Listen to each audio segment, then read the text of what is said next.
Hi friends, నమస్తే. అందరూ బాగుండాలి, అందులో మనం ఉండాలి. ఇది మటన్లో కిళ్ళి అండి. కిళ్ళి కూర ఒకటే. ఇది పెద్ద అనుకుంటా, 7 ముక్కలు వచ్చినాయి. ఫ్రై చేస్తున్నా.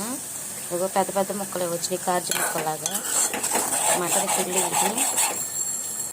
బాగా నూనె కాగనిచ్చి ఆ నూనెలో మటన్ కిళ్ళి ముక్కలు వేసుకొని దాంట్లో పసుపు ఉప్పు వేసుకొని కొంచెం మగ్గినాక ఉల్లిపాయ పచ్చిమిరపకాయ ముక్కలు వేసుకుంటే ఇలా ఉంటుంది. మటన్ కిళ్ళి అల్లం వెల్లిపాయ పేస్ట్ ఉప్పు కారం తప్పితే ఇంకేం వేయకూడదు. దీనికే బాగా వేసుకోవాలి. అది మటన్ కిళ్ళి. ఆల్రెడీ రైస్ కడిగి పెట్టా. ఇంక వండల మటన్ కూర ఇది ఎప్పుడు మేము తెచ్చినాక ఇన్ని సంవత్సరాలకి ఎప్పుడు ఇలా వండలేదు. ఇది 350 రూపాయలు 360 రూపాయలు దంట. కొంచెమే ఉందా, కొంచెమే ఇచ్చారు. దీనికి ఒక బోన్ వచ్చింది పెద్దది. ఇది మటన్ కూర. ఇది కూడా ఎగిరిపోవాలి. ఎప్పుడైనా మేము కొంచెం టమాటాలు వేసి మగ్గబెట్టేసేస్తాను. ఇంకా వాటర్ గేటర్ ఏమేను అల్లం వెల్లిపాయ పేస్ట్. దీనికి కూడా అంతే. ఉల్లిపాయ పచ్చిమిరపకాయ వేగనిచ్చి ఆ వేగినాక మటన్ శుభ్రం చేసుకొని కడిగి మటన్ ముక్కలు వేసి ఉప్పు పసుపు వేసి మగ్గనిచ్చినాక కారము టమాటాలు కొత్తిమీర అల్లం వెల్లిపాయ పేస్ట్ అన్నీ మొత్తం ఒకసారి వేసేస్తా.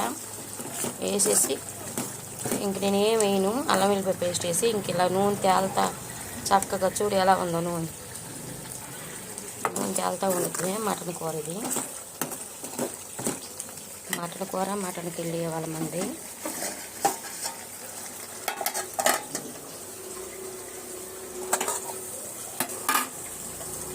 ఇది ఎంతెంత నూనె పోసాను. ఇది వేసేటప్పటికి కొంచెం సరిపోతుంది మనకి. ఇంకో పెద్ద పెద్ద ముక్కలు వేడి వేడి అన్నంలో ఇలా వేసుకొని తింటే మామూలుగా ఉండదు. ఇది ఉల్లిపాయ పచ్చిమిరపకాయ తర్వాత వేసేది. ఫస్ట్ నూనెలో ముక్కలు వేసి అది పూర్తి కదా దీంట్లో వేసేద్దామంటే కూర పోయినసారి 3 వేస్తే 3/4 కిలో కేజీ పావుకు 3 వచ్చినాయి.